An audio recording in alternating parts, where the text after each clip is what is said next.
अस्सलाम वालेकुम। सियाणे कहंदे भी बंदे करन कवलियां ते रब करे सवलियां।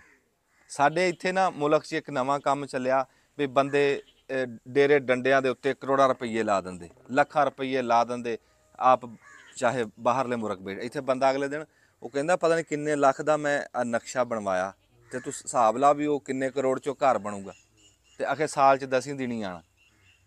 मैं कहा भी तेनू किसी ने ये मगालते च पाया भी वड्डे घरां च बहुता सकून हुंदा, सकून हुंदा किसी गरीब की दुआ च।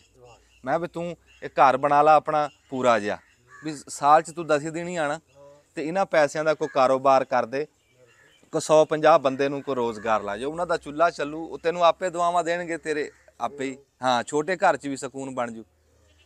हुण इस टाइम साडे जिन्ने भी ये बंदे, मैं इन्हां नूं यही कहूँगा कोई कारोबार जिहड़े सरमायादार भी कोई ऐसे कोई काम करे जिहदे च कोई 100 10 20 बंदे कारोबार ते लग जाण। इस टाइम सब तो बहुत ही वड्डी बदबख्ती साडी ये आ भी साडी जिहड़ी नस्ल आ ना वो रुल गई, उन्हां को करन नूं काम ही है नहीं। ये किड्डी बदबख्ती है।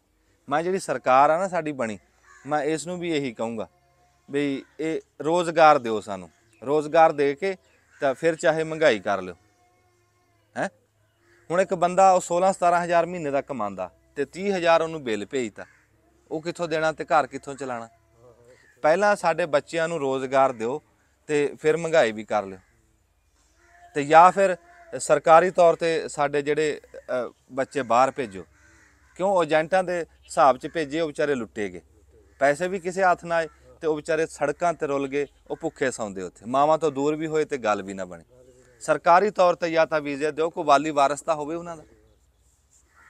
पर इत्थे वो सरकार कहिंदी है नवीं बनी कि आखे जी असीं सफाई करनी घरां नूं, ਉਹ ਕੱਲੇ घर ਨੂੰ टैक्स लाता भी अगे वो बिलों च रज्जे नहीं, गैस दे वधाए, बिजली दे वधाए, हुण सफाई दे सिर ते। मैं पुछदा भी विहड़े दे विच कोई नियाणे लेटदे होण भी अम्मा रोटी दे, अम्मा कहे मैं मांजा मार लवां भी रोटी दे उन्हां नूं पहिलां।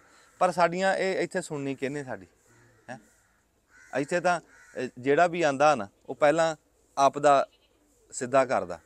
हाँ, हुण ਜਿਹੜੇ एडे चाह ना आए आ वो कोई साडे वास्ते आए।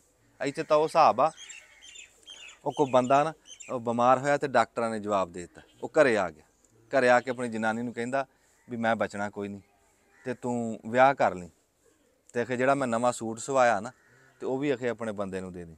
वो रो पई, वो कहंदा भी हजे तो मैं बैठा तू पहलां ही रो पई। वो कहंदी रोंदी तो मैं तां भी जिहड़ा तेरा नवां सूट आ वो खबरे गामे नूं पूरा आना भी है कि नहीं।